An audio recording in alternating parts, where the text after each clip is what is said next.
We are live for yet another episode of the Squared Circle Psychobabble. We are reviewing NXT Takeover WarGames, folks. My name is Michael Valenti. Joining me is Ralph Valenti. Ralph, very fun show, I believe. I think every match delivered in their own way. We're going to talk about it. I think a lot of people would agree. This may have been one of, if not the best takeover of the year, in my opinion. The only thing missing, like we keep saying all the time with all of the NXTs and just wrestling in general, was fans. But this was a very good show, no matter how way you shake it. It sets up a lot of interesting feuds going forward. The women's division is pretty much wide open. They continue to try and build new stars in the women's division. So, yeah, I mean, newsworthy NXT overall. Definitely satisfying stuff that happened in the ring. So I can't really say that I can complain at all. No, I can't complain at all. I think every match in their own way had the wrestlers come out stronger than they came into the match. I don't think anybody looked worse than prior to NXT Takeover WarGames. So that definitely helped. One guy that I think really shined was Pat McAfee.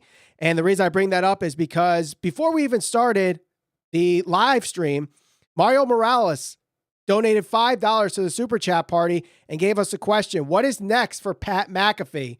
Also, he wanted us to give another shout out to his friend Zero the Hero, another big supporter of the Squared Circle Psychobabble, and his manager, Sandra, which that's new to us. So hello, Sandra. Hello, Zero the Hero. Hello, Mario. Thank you very much for donating to the super chat party. And of course, anybody can donate to the super chat party, and we'll answer your question as soon as your donation comes in. So Ralph, what is next for one Pat McAfee, in your opinion? I got to think that stable that he helped put together, I can't see them necessarily going away overall. I mean, I think that they did a really good job in their short stint together. They're still part of the group. There is still half are the tag team champions in NXT. So I don't know. I imagine maybe Pat McAfee might go away for a little while, but I got to imagine he's going to be coming back at some point. He's just too good of a heel, and he's too good in that role not to have him on TV. I love the fact that he sold the injuries from last night. With the neck brace? I'm sure he is somewhat banged up because, I mean, he did a lot in that match, but I love the fact that he even went on, he went Andy Kaufman on this and with the neck brace, and he's like, I'm not over-exaggerating. I'm a little banged up from that WarGames match, and, you know, we're going to talk a little bit more in detail about that, but I think him going on his show today definitely shows like there's more for him in NXT, and Triple H gives him a lot of praise and knows there's a lot of promise with Pat McAfee. Yeah, I gotta say I agree. I mean, I think it's interesting because here we go with the cat and already infiltrating the shot here. Hold on. The freaking cat, ladies and gentlemen. While Ralph is trying to figure out the cat situation, I'd like to thank everybody for joining us so far on the Squared Circle Psychobabble, our review of NXT Takeover WarGames. We will be answering questions throughout the episode. All you got to do is to submit a question. You can put the hashtag question with your question. We'll answer them periodically throughout the show. And then after our review, we'll just go in the order they were put in the live chat. And of course, you could cut the entire line, and we'll answer your question as soon as it comes out by donating to the super chat party. Any dollar amount. You don't need to break the bank. If you only got $1, that helps. $5, $10, whatever you want to do is great and helps support the channel. And anybody that donates, we'll put your name in the description for this video and the next video for your great generosity and our way of showing thanks. So, Ralph, is the cat ready? You're gone? We're good? I think we're good, at least for now. All right. As I was saying, McAfee is very good in the role that he's portraying on NXT. I think that he's a natural heel. He's a natural on the mic, certainly, which most people are, I guess most people would say that a lot of the wrestlers today are not naturals on the mic. So I think that he certainly will come back. It's just, will the fans accept him if he decides to do this as more or less a not so much part-time role? And he's there maybe more weeks than he isn't. I don't see that part of it happening, but yeah, I think it's going to be interesting to see what happens with him. I would keep him around. Yeah, I totally agree. We're definitely keeping him around, but let's get to the actual show itself. We'll start with the women's WarGames match. Actually, someone just put a question into the live chat I asked what our thoughts were for this match because there's some reviews saying that the match lacked psychology. And I would disagree with that, especially, I'll fast forward a little bit, the point where Io Shirai was trying to get into this match and Raquel Gonzalez just continued to keep the doors shut, keep attacking Io Shirai and preventing her from getting into the match. Now, the WarGames match itself does not start until Io Shirai enters that ring. Mm-hmm. So that there should give you an idea of what ring psychology there actually was in this match. So for people saying there was no ring psychology, I'm going to disagree with that. Yeah, no, there was certainly psychology and there was certainly a story behind it. I think the thing that might have hurt this match just a little bit for some people, the beginning of the match I thought was a little clunky. I thought Ember Moon, for whatever reason, she just kind of seemed to have an off night, not overall, but in certain spots, especially at the beginning with Dakota Kai. I thought it was pretty noticeable. There were a few spots that were just a little clumsy. Mm-hmm. The match itself really wasn't that bad. It just, if there was one match that didn't necessarily meet the expectation that I had for it, probably would have been this one. And again, it wasn't a bad match. Just, I kind of expected maybe a little bit more out of it. I mean, I thought the match was pretty awesome. I think a lot of people looked really good in this match, in particularly Raquel Gonzalez, who actually ends up getting the pin on Io Shirai. I think that is 100% the right call for her to take the pin on Io Shirai. She looked awesome in this match. She looked very dominating. Really wasn't any spots where she botched, in my opinion. And I think for the last few months, they've really been building her from segueing out of the insurance policy role of Dakota Kai to being like the legit position of Io, like the main person that's going to take the title off of Io Shirai. And I thought they did a really good job letting people know that, especially in the commentary, where I believe it was Wade Barrett that called it out at the end of the match. Like, she's not the insurance policy anymore. She's the real deal. Yeah, if there was one woman that came out of this looking really good, I think it was certainly her. The thing for me was I kind of felt like the finish came from out of nowhere. I did not expect that to be the finish. And I think the reason that I didn't expect it to be the finish was because we've almost been conditioned to think that when a spot like that happens, it's not going to actually lead to the finish. There's been so many table matches, TLC matches, cage matches, war game matches where you've just been kind of conditioned like, oh, okay, well, they're going to kick out of that. And then when the finish happened, it almost kind of falls flat, which is kind of the point speaks to the point of some people who say that, too many big spots can actually hurt the match more than it helps it. Mm-hmm. But, like I said, overall, they all worked really good. It wasn't like it was a bad match. It was good. Interesting to see what happens with Rhea Ripley, because I think that's probably the thing that people are going to ask. Well, now that, Gonzalez is at the forefront there, probably going to be the one challenging for the title at some point, you would think, or built up to be the one that can potentially take the title off Io. What happens with Rhea Ripley? We already know that. I don't know if frustration is the right word, but she's starting to lose some of her confidence from what she said. Yep. And it's not like she was thrust into the title picture, which we kind of predicted she might have a heel turn last night and get herself right back in that spot. And that didn't happen, though. Right. And that was the one thing that surprised me. Like, I knew Team Candice was going to win this match, but I thought Rhea Ripley would have been involved in the finish, and she wasn't. I think the fact that they were focused so much on the Io Shirai trying to get into the match, that once you got into the match, that created the pop for the match. And once you get the pop that you need, you go to the finish. And that's when we saw Raquel Gonzalez chokeslam Io Shirai through the ladder and get the pin. I think also the other thing too is I really like the dynamic of, for the most part, the heels dominated until Io Shirai came in, and then the baby faces kind of made their mark and got their shine in. So like I said, I thought this was a great match. I know guys like Brian Alvarez were really crapping all over this. Personally, I don't see it.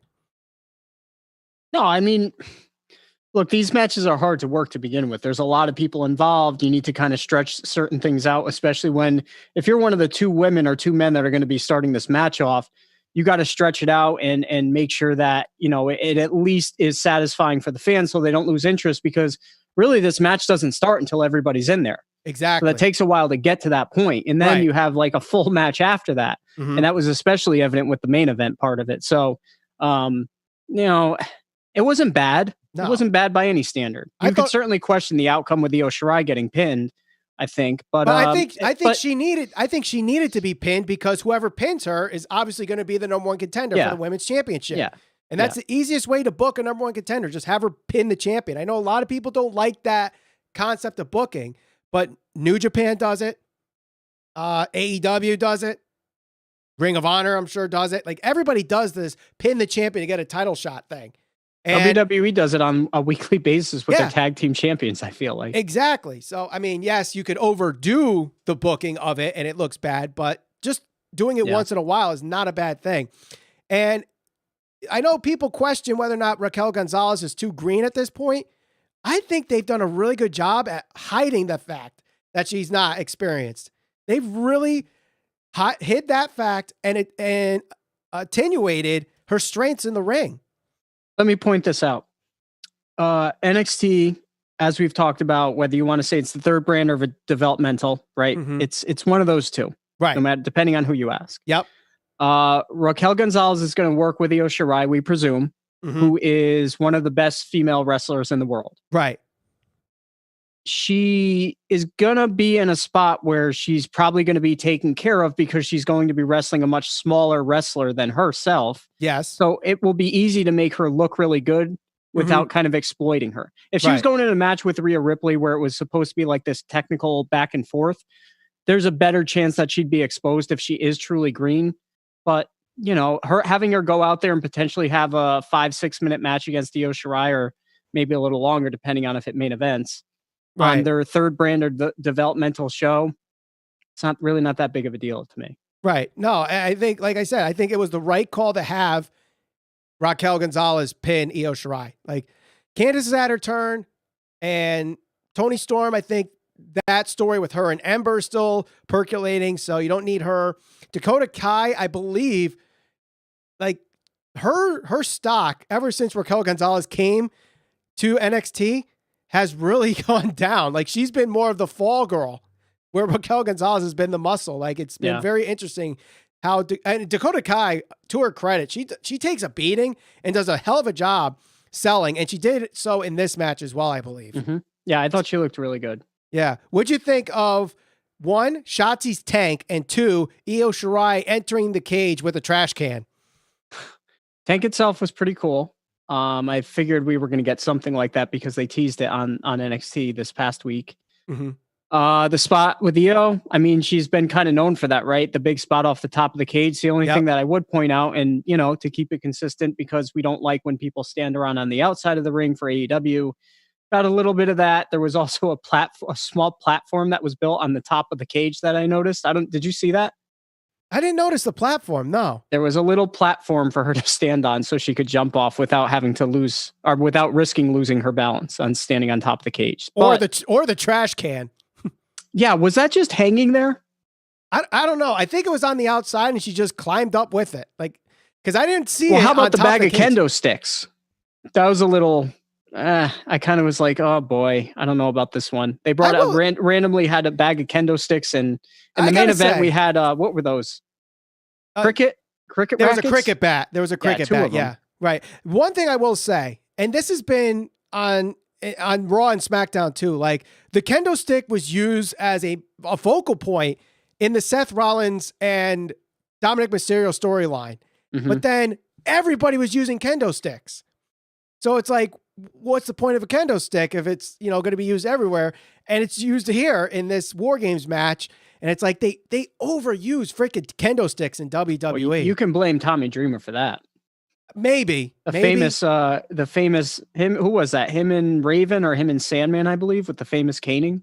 Yeah, I think it was Raven. I think it was Raven. You're more the ECW guy than I am, but yeah. You know, as we get to the next match here, I do want to remind everybody, first off, thank you for joining us here on the Squared Circle Psychobabble. My name is Michael Valenti. Joining me is Ralph Valenti. If you have any questions, you can submit them now by using the hashtag question in the live chat. Also, you could donate to the Super Chat party if you want to cut the line. We'll answer that question immediately if you donate to the Super Chat party. Any dollar amount. You don't need to break the bank. Whatever you can help, whatever you could donate would be greatly appreciated. But let's move on to the next match here. And this one was a surprise for me, Ralph. I thought they did a phenomenal job with this match. Tommaso Ciampa and Timothy Thatcher really delivered on what I thought was a very hard-hitting, technical slugfest. They really delivered on this. Yeah, this was certainly a hard-hitting match. I think that for Thatcher, he's probably the guy that is supposed to be the more like technical, rugged, stiff worker, like a throwback to like the 60s, 70s, 80s style. You know, and surprisingly to me, it seemed like Ciampa was the guy that was really working stiff. Couple of the knees, elbows. I mean, you saw what happened to Thatcher's ear. I thought this match was great. I thought this match was really good. It definitely caught me by surprise because I thought it was going to be good because I'm a fan of Thatcher and I'm certainly a big fan of Ciampa.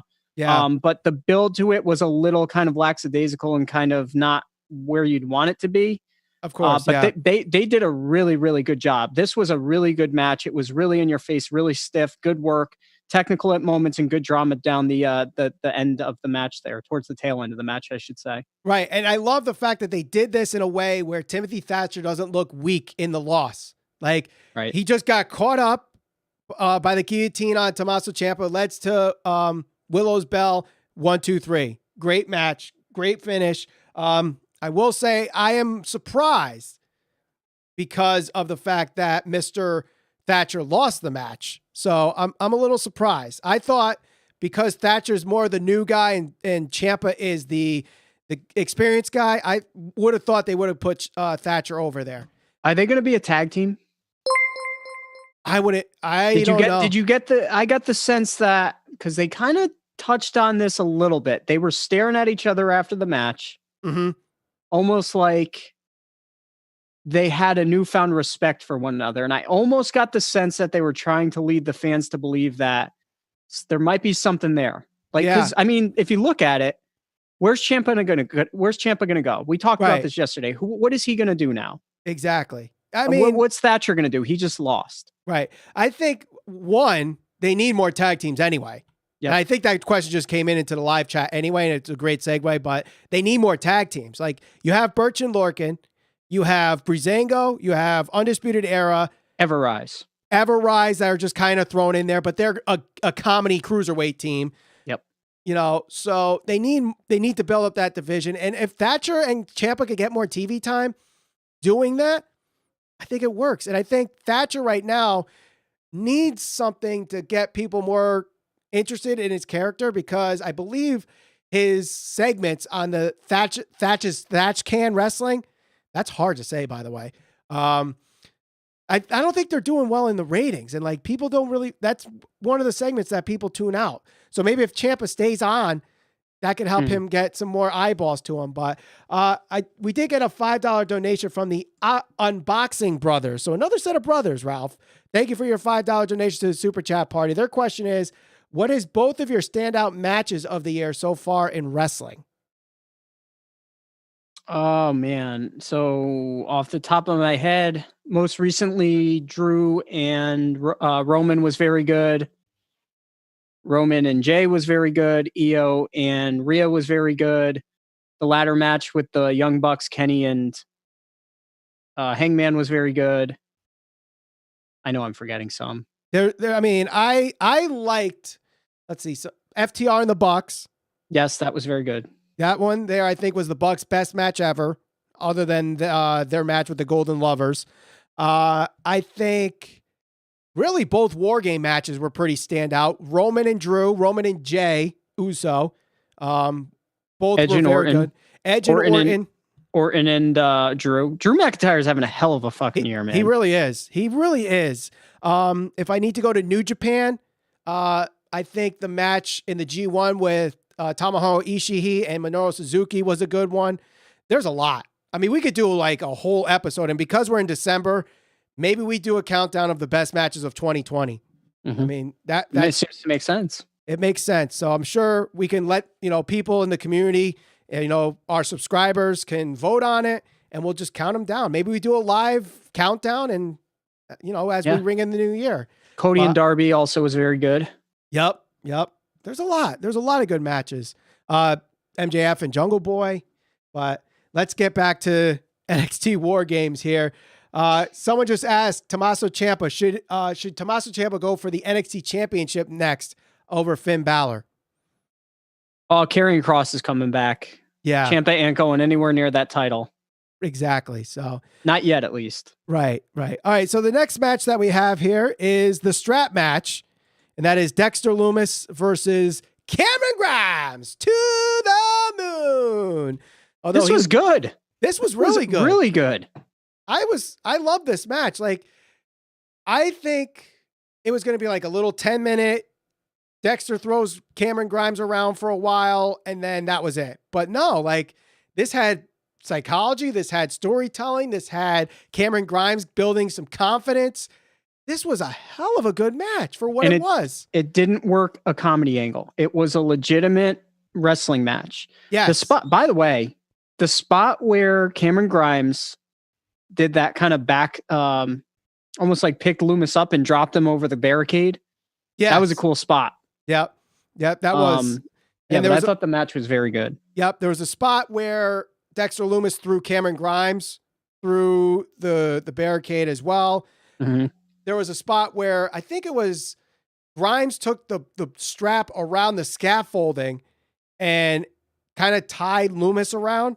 Yeah. And they did a lot of creative stuff with the strap itself. And that was really what helped this story as well. They did a phenomenal job with this match personally. And again, this is a match where I feel like in a losing effort, Cameron Grimes does not look bad. And this is also a match where Dexter Lumis needed to look good because a lot of people might be questioning, all right, he's a great character, but what can he do in the ring? And I think he delivered in the ring personally. No, I do too. I think that both of them came out of this looking good because they showed that they're beyond just the comedy act that really kind of got them to this point. I mean, it started out where Lumis is always drawing people. And I think the drawing started to show up on the backdrop of the, it's not the Thunderdome, but the screens, the LED screens.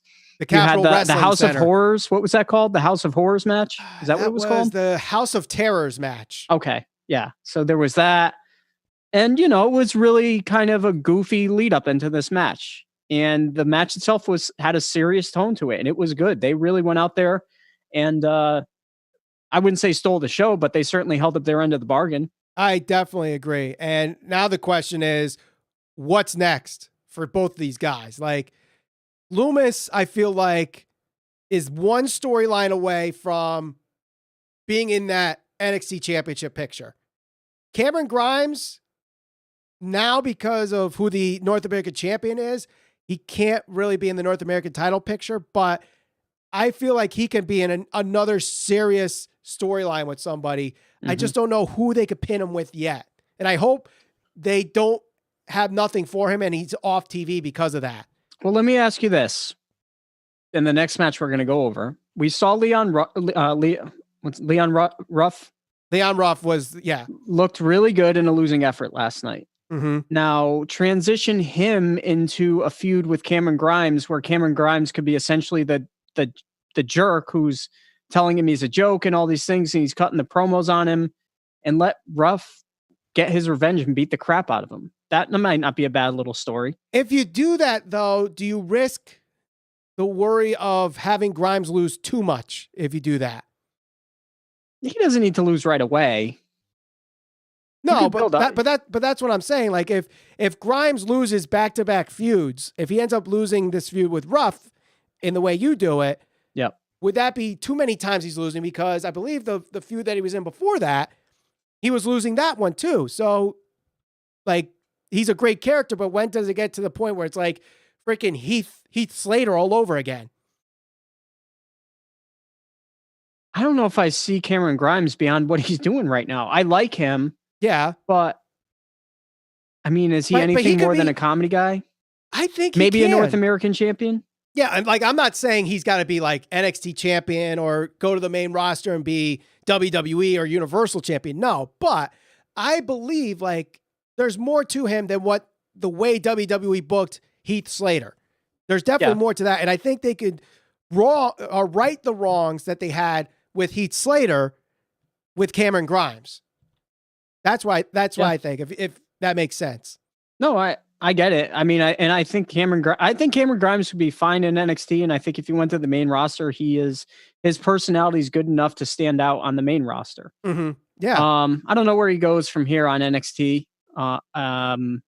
Lumis, he's got to get a couple more big wins. Maybe a thing with him and Damian Priest. I don't know. That might not be bad. That'd be interesting, but I don't know how the dynamic would work, because with the lack of talking that Lumis has, you need someone that can really cut a promo, and Priest can, but I don't know if it's that good enough where it could carry the story, you know? So, but I could be wrong. Maybe Damian Priest, there's something that we don't know, and he needs to show us on NXT television. But speaking of Damian Priest, let's talk about the triple threat match. Johnny Gargano, as I correctly predicted, becomes a 3-time North American champion with the help of like 1,000 ghost faces, led by Austin Theory. So some people might criticize the fact of all these ghost face, but to help Damian Priest look good in a losing effort, they needed all those ghost faces, because the way he was canceling all of them out, flying over the rope, dives and whatnot, it looked good. And he looked good in this match. I think he looked the best in this match, personally. I think Damian Priest is going to surprise quite a few people over the course of the next year, because I think he's going to work his way up through NXT, and I think that he's going to go to the main roster too and do some pretty good things, because for a guy that size, he certainly moves really well. Mm-hmm. He looked really good in the match. I think we both predicted Theory being the ghost face guy, right? Right, yeah. Like so we knew he was going to get involved somehow in this show. Yeah. And it's just weird because, you had the sense that there was at least 2 people that were the ghost face guy. But now it seems like it's a whole army where it's just like, it's like Austin Theory is leading the henchmen of Ghostface, where you might not ever get more unmasking of these ghost faces, where it's just like he's the head ghost face and all these other ones are just henchmen and henchwomen. Yep. What did you think of Ruff? I thought he looked good in a losing effort. I thought he actually looked really good last night. I think he looked good, and I love the story of where Damian Priest was kind of like, dude, you're only in this match so I can beat you and take the belt from Gargano. Like, yeah. And there was that one spot where Ruff kind of splashed or tried to do a splash on Damian Priest, and he literally says, Ruff, what are you doing? And then leads to the Razor's Edge through the barricade, knocks over, I don't know if those were fans or production crew, but knocks one of them over and then knocks over their barricade. A little domino effect, but I thought that was great. I think his comeback was really good. Honestly, Priest and Ruff looked really good in losing efforts here. Gargano, in a heelish way, looks, like a guy that needs help to win. And it obviously does so with the ghost faces. So, and Austin Theory's back, and we'll see what happens with him. It was him all along. What'd you think of the throwback of Vince McMahon? It was me, Austin. I picked up on that. I thought it was good. Yeah, I love how it was me, Austin. It was me all along. So it was very good there. But before we head to our last match of the evening, I do want to remind everybody, first off, thank you for joining us here on the Squared Circle Psychobabble. My name is Michael Valenti. Joining me is Ralph Valenti. We're going to do a little Q&A at the end of this review. So if you have a question, you can submit it in the live chat. Use the hashtag question. It makes it easier for me to read the question when we get to that point. We go in the order that they're in the live chat. But if you want to cut the line and we'll answer your question immediately, donate to the super chat party, any dollar amount. You don't need to break the bank. Like I said, $1 is just fine for us. But if you want to donate more, you certainly can.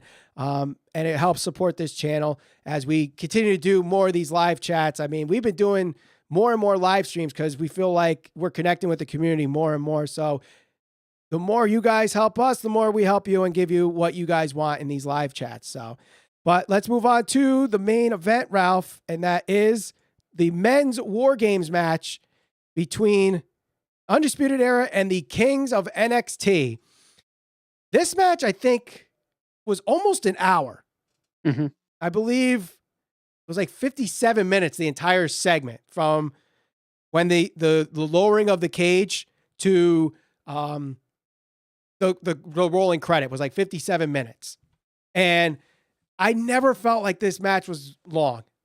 Usually when these War Games matches, especially with the Undisputed Era, it feels like there's a point where it's like, all right, can we get to the finish? I didn't think so. I think the flow was amazing in this match. It was a hell of a main event, in my opinion.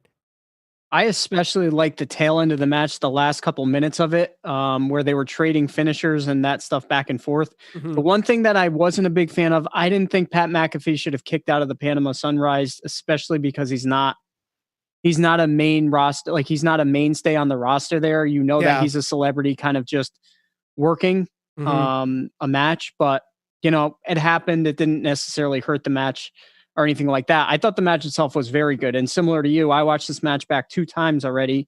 And I never got the sense that it was an hour-long match. Not once. No. I thought that the star of the match was Kyle O'Reilly. I thought him and Pete Dunne killed it last night. I loved the chain wrestling at the beginning of the match. I loved the transitions that they had. Kyle O'Reilly is really starting to be one of the more confident guys and more one of the guys that you can depend upon to go out there and have a really good match. And he stood out last night in a big way. And I think that was the main point, to make him stand out, because of obviously losing to Finn Balor for the NXT Championship at the previous takeover. I think that needed to show how Kyle O'Reilly needed to be the focal point for the Undisputed Era. Obviously getting the pin here. The other person that I think needed to shine in this was Pat McAfee. Obviously being the odd man out in this situation, being a celebrity turned pro wrestler. And I got to admit, there's not many former athletes that think, oh, I could just become a professional wrestler and it doesn't really pan out. There's only 2 that come to mind that like really got it as soon as they got in the ring.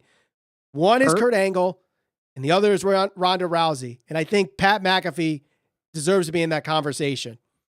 Well, Pat McAfee gets the harder part of it. Like, there's guys that you can teach the basics of wrestling to, and they can go out there and they can hold their own. They've done it with celebrities. They've done it with a ton of people where it's not noticeable or it's really not that bad or egregious. But Pat McAfee, especially last night with some of the bumps he was taking, I mean, he did the swanton off the top of the cage, the backflip through the table, the Panama Sunrise, which, you know, to expect somebody to take that type of bump, I mean, knowing that you're going to land on your neck like that, that's probably a big ask for somebody who's not a professional wrestler. Right. And, I mean, if his first match with Adam Cole didn't win fans over and earn him the respect that he deserves, I think last night certainly solidified him as one of the guys that can go out there and be depended upon. I totally agree. And you got to give credit to the Undisputed Era for, you know, working with a guy with such little experience. And, you know, that gives credit to them, like making sure he looks good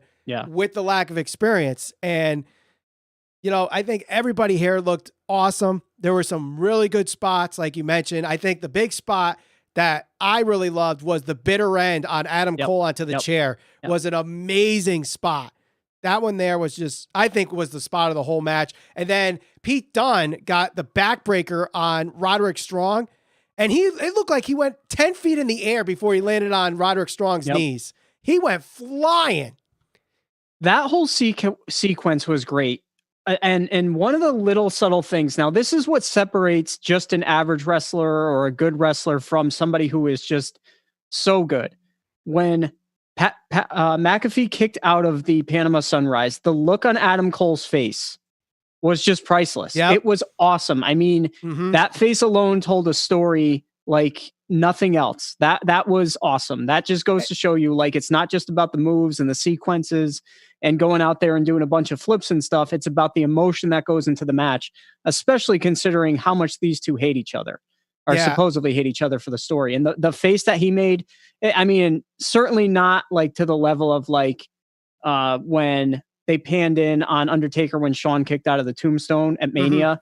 But I mean, it had that effect. You were like, damn, like you can connect with that. That was awesome. And the other thing that I do want to point out in that spot too is in the background, you see Kyle O'Reilly just completely dead in the corner. Yep. I don't know if you noticed that too, but just he sold his ass off all night. He is really good. He is one of the maybe most unappreciated guys, and I think right now he's going to start to earn a lot more respect for what he's doing. But he's really good.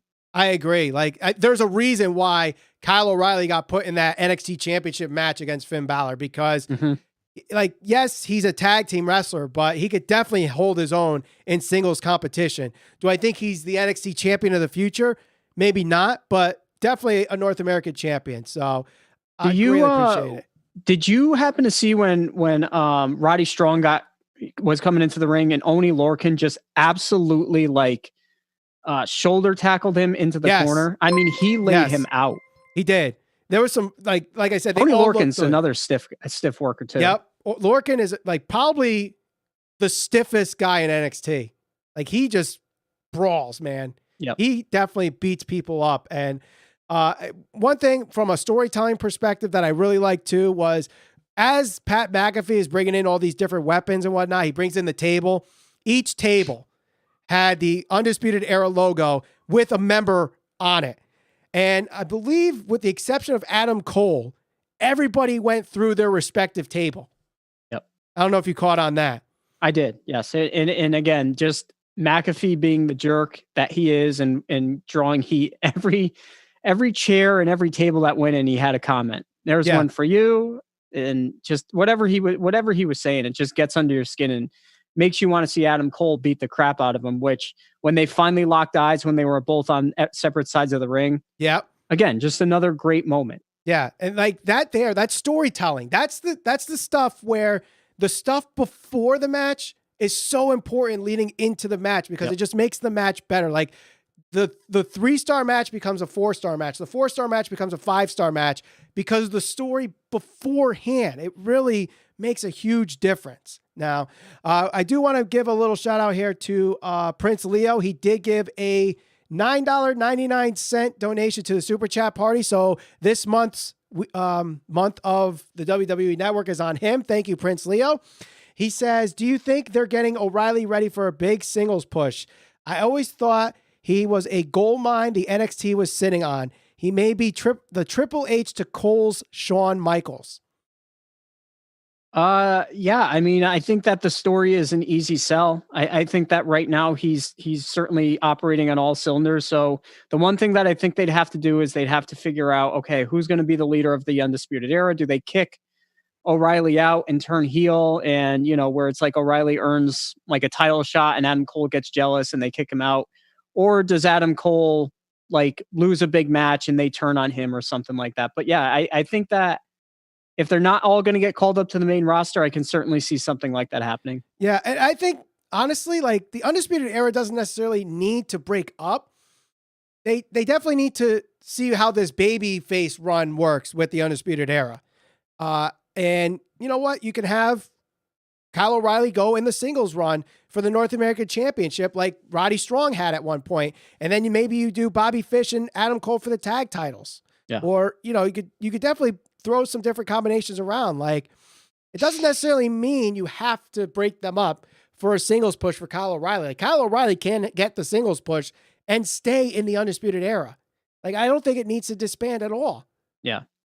So, and look, like even before WrestleMania 14, like DX stayed all the way till Shawn left. And then there was, the second formation of DX, but like Triple H needed to have a singles push, but it never went in the way of Shawn Michaels having to turn on him for that to happen. I think the same thing applies here. And even with like the 4 Horsemen, like Arn was pushed as a singles guy, Tully and Barry Windham or Lex Luger, whoever it was, got their push in the 4 Horsemen without having them turn on the rest of the guys. Yeah. So, but overall, this show was awesome. I think every match was at least a B or better. If I had to give it like a letter grade, this to me, I thought was the best takeover of the year, in my opinion. And maybe that might be recency bias, but I don't remember a show, at least with takeover, maybe even in wrestling, where every match freaking delivered.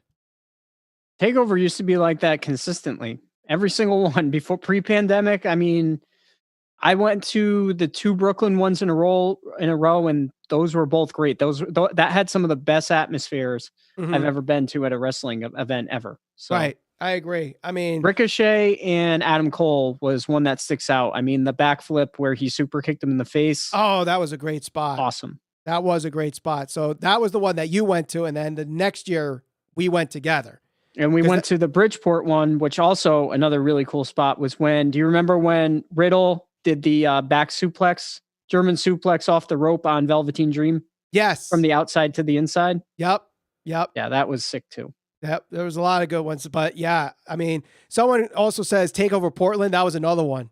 Like, I think either Portland or this one are probably the best takeovers this year. In Your House had, the backlot brawl that wasn't that good. Takeover 30, I think there was a match or two that I honestly can't even remember.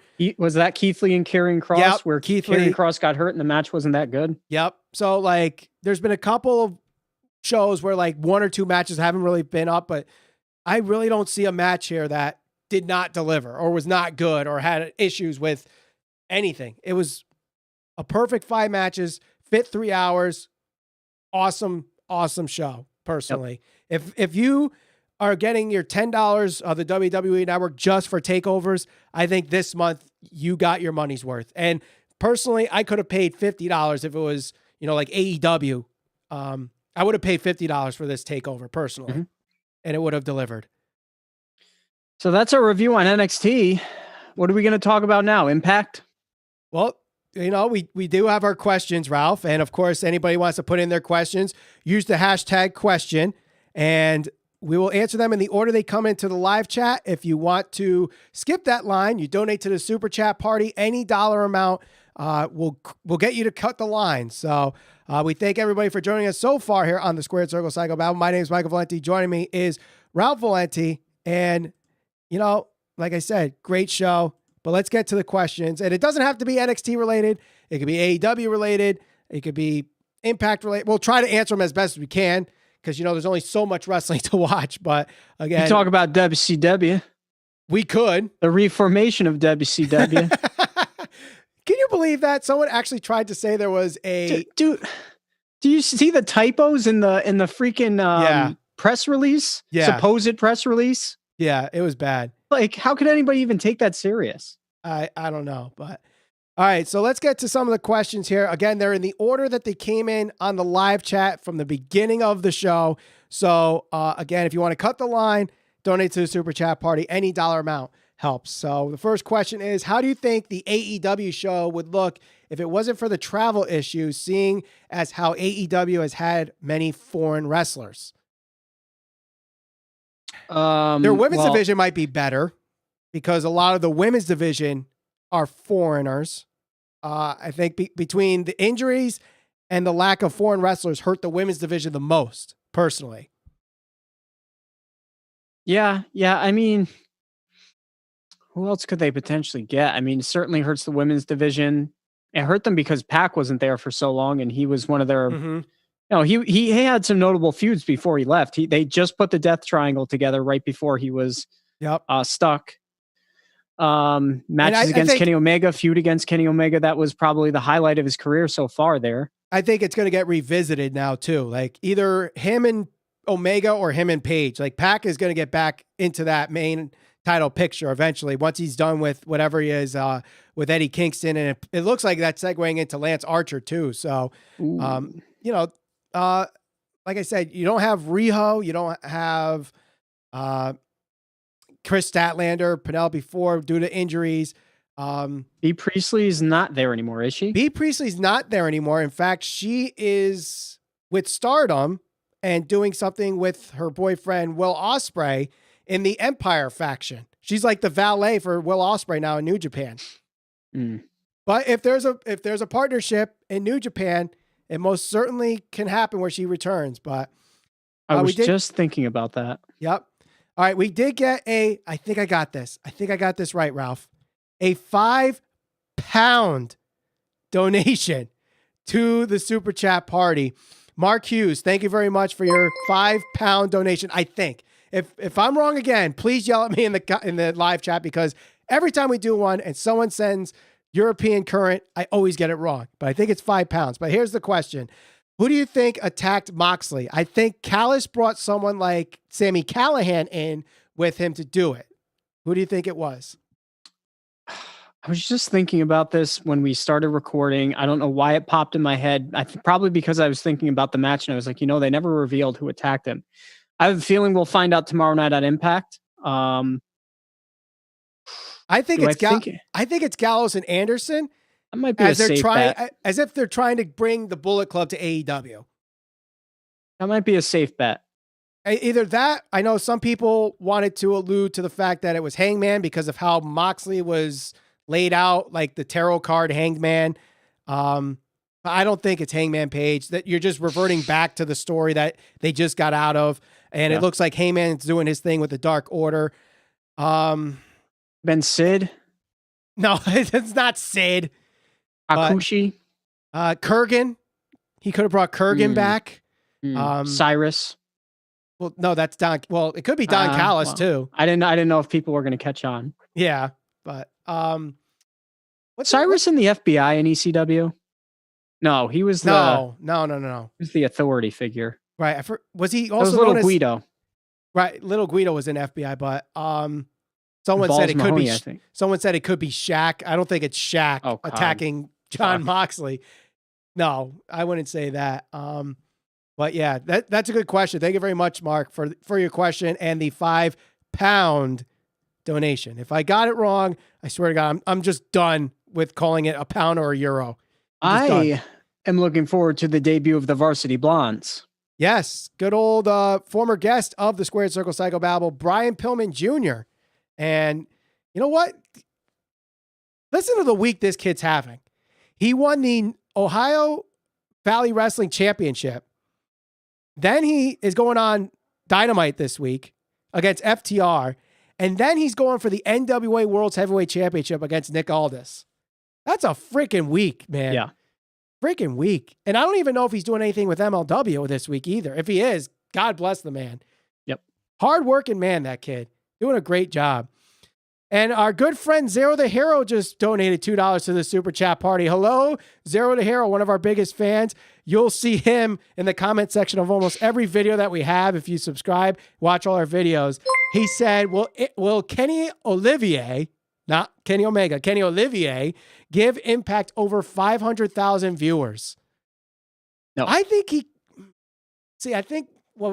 week I think Impact hit 167. Something like that. And Access TV is such a small reach. That's what I think. Yeah. I think 500 is a hard hit. 300 maybe. But then again, you also have the fact that it's available on Twitch. So I think you might get more people watching via Twitch than Access TV, because like more people have access to Twitch than they do Access TV. So that's why I think the more ticks in viewership goes, personally.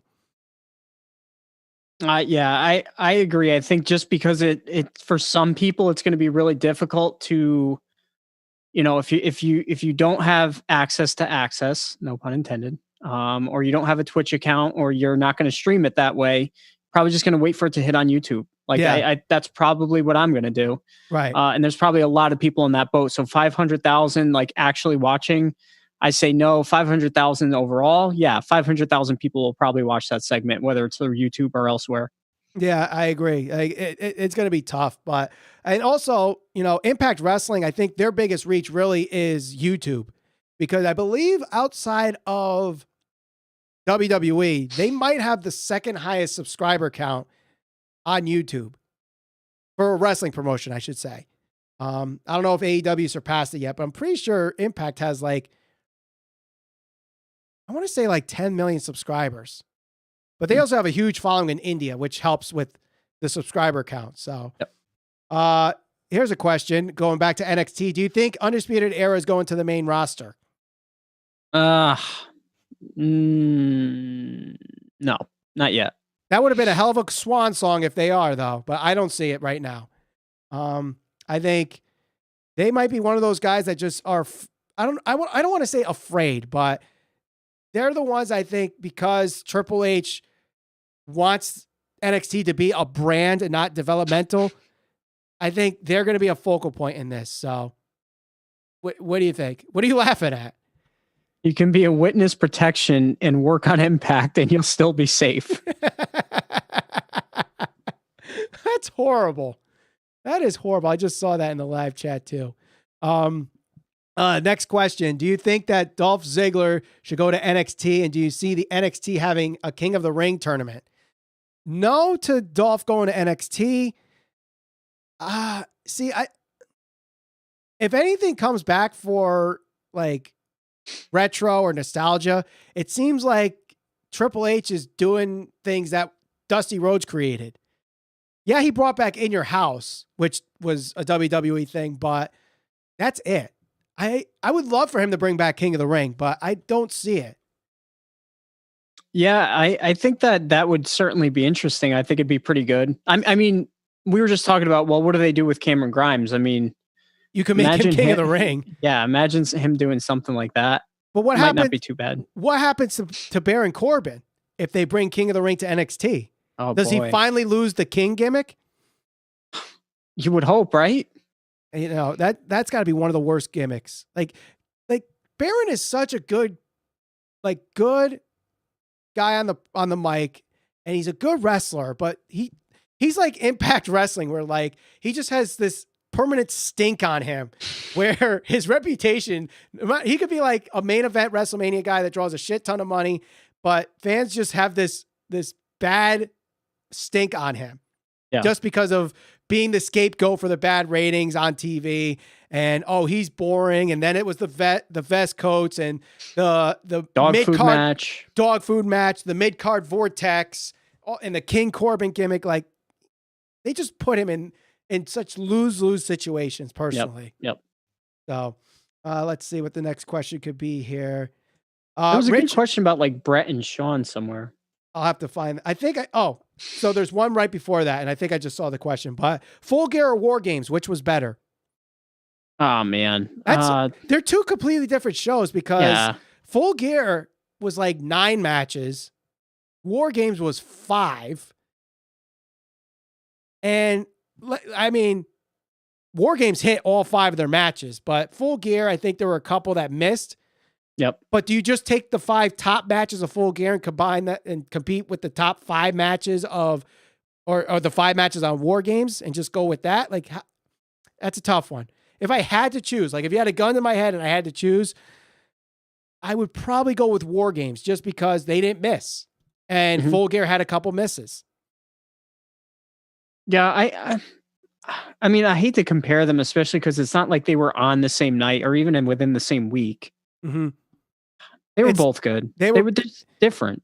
If you're an AEW fan, it's Full Gear. If you're an NXT fan, it's WarGames. If you're both, toss a coin. Honestly, that's my answer for that. And again, we're going in the order of the live chat. If you want to cut the line, donate to the super chat party. Any dollar amount will get you to cut the line, and we'll answer your question immediately. We have about 7 or 8 minutes before we're heading on out here, so I'm going to try to get these questions in as fast as possible. Here's the next question. Who do you think was better overall, Sean or Brett?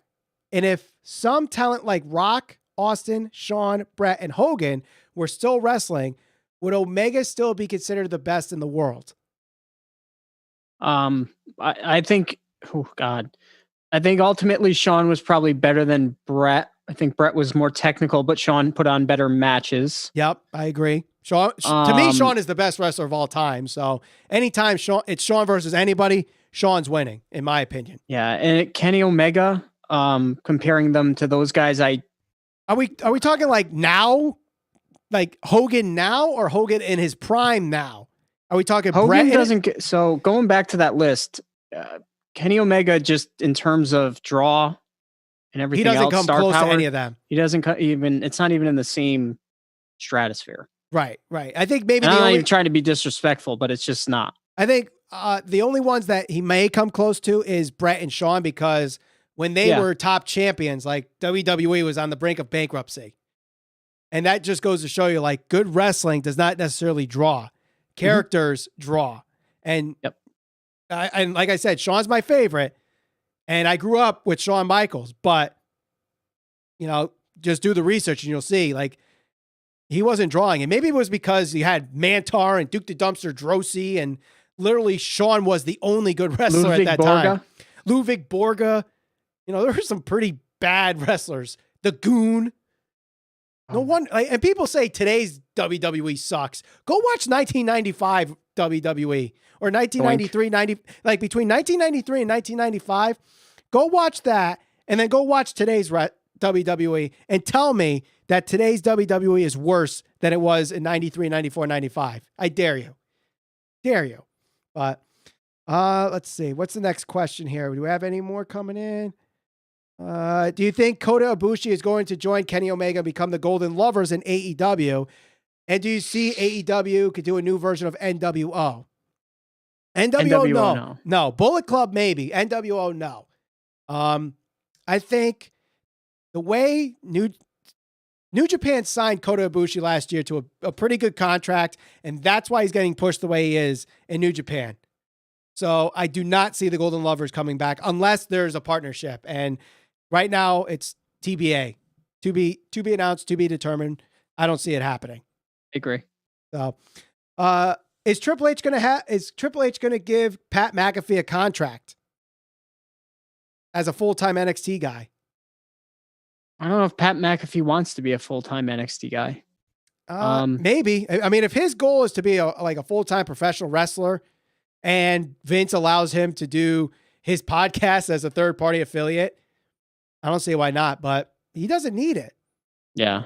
He doesn't need it. I don't think he's going to do this full-time. No, but he definitely did better than Lawrence Taylor did. Yes. Which was 1995 wrestling. Go check it out, folks. I guarantee you it's worse than today's wrestling. Thoughts on the Hybrid 2 getting more TV time? I guess kind of remains to be seen. Their match against Top Flight wasn't that bad. It's pretty good. It was good, but I think their characters need a little bit more work, but a little less dancing, a little more character development for old Angelico there. Yeah, either one. But I think Jack Evans, I think he's the better character of the two and works better in the ring. But Angelico does do a little bit of mixed martial arts stuff in the ring. Like his submission move to finish that match was very cool. But either way, they got to get more teams on there, to showcase them. So that's what the goal is. Mm-hmm. It really felt like Sting came home on Dynamite last week. I personally view AEW as their heir to Southern wrestling with the spirit of Dusty and his style. What do you guys think? Makes a whole lot of sense. Like, I know people want to say they're WWE light or they're TNA 2.0, but I honestly think they're just trying to be WCW, like the early 90s WCW. Sting is not a WWE guy. He never was. He never will be viewed as a WWE guy. It's cool what WWE did for him, and unfortunately he got hurt. So him making his debut at AEW is a pretty big deal. I'll tell you this much. This Wednesday's Dynamite is probably, to me, the most important Dynamite in a really long time because you get one chance. You get one chance and to set like the right example to get people hooked. People are going to tune in because this is the first time Sting is going to talk in AEW, and it's going to pop a big number. Guarantee you it's going to do northwards of close to 1,900,000. The question is, what else is going to happen on that show that's going to get people coming back next week? Because, Sting talking, that's the thing that's going to draw people in. Every week following that is going to get more and more difficult to keep people tuned in for Sting. So you got to get them hooked on something else. Mm-hmm. You only get one chance at a good first impression. They cannot squander this. This is huge for them. Just keep it simple. Don't overbook it. Let Tony and Sting do their thing. Maybe Cody comes out. Other than that, don't overbook this thing and have Taz come out and then it's a big pull apart brawl with the likes of, Taz and Will Hobbs and Brian Cage, and then Nightmare Family comes out. And no, let Sting have his moment. It's his first time on TNT since 2001. Let him have his moment. A lot. I guarantee you, like casuals are going to tune in just to see Sting. Exactly. This is your first impression for some of those non-AEW fans that you're trying to convert to AEW fans, so they watch on a weekly basis. Right. Sting's going to draw them in. How are you going to keep them hooked? Yes. That's the question. Right. And that, there's a lot of matches on this card. They have to deliver. Their segments have to deliver. And they can't do anything egregiously stupid and try to do all this stupid comedy stuff. Like the Ultimatum with the Inner Circle has to be a good segment. Orange Cassidy versus MJF, like limit the pockets shit. Limit the sloth kicks. This is an important episode. Like you said, the most important. So let's get into the next question. Which promotion do you feel adapted better on TV given the experience of COVID? AEW's live crowd or WWE's Thunderdome? The Thunderdome looks better, but obviously the live crowd is definitely the best. If the way, honestly, I think NXT had the best. They do it the best. NXT with the slight crowd in their pods with the screens surrounding the rest. That's the best way to do it. Yeah, and I'm a sucker for the outdoor feel for the event. So I like Daly's Place. I think it's got a good ambiance to it. Yes. So, I always think back to some of the WrestleManias that were outdoors and they always seemed really good, and it kind of takes me back to that. So, yeah, I agree. So, we did get a $1 donation to from K-Web. I think his message got retracted, so there's no question there. But thank you very much either way for the $1 donation to the Super Chat Party, K-Web. Big supporter of the channel as well. I know he got one of our Squared Circle Psychobabble hoodies, which you can see behind me. I believe there's a pin in the live chat where you could click to our store. Also in the description, there's a link to our store, and you get 10% off just by clicking that link. Also at checkout, you could use the promo code SCPB10. We'll do one last question here. And here it is. I don't think Sting is a play for new fans. I think it's a play for 1 million WCW fans that never turned WWE on after the final episode of Nitro. Do you agree? I think that makes a lot of sense. There is definitely some wrestling fans that refuse to watch WWE and have not watched wrestling since Nitro went off the air. Mainly because they thought there wasn't an option. They weren't watching TNA. They don't go on New Japan World and watch New Japan. They're not going to Honor Club and watching Ring of Honor. They want WCW back. And AEW, and some people might have already been watching that. And some of the, maybe that slightly older half of the 18 to 49 demo are WCW fans. Yeah. I think Quintus Julius Mad Boys is right on that. It is a push to get the old WCW fans.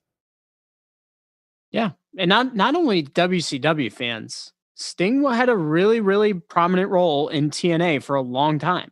Those fans are out there. The question is, are they still going to tune in? Now, people watch Sting's debut on YouTube, 2 million plus views.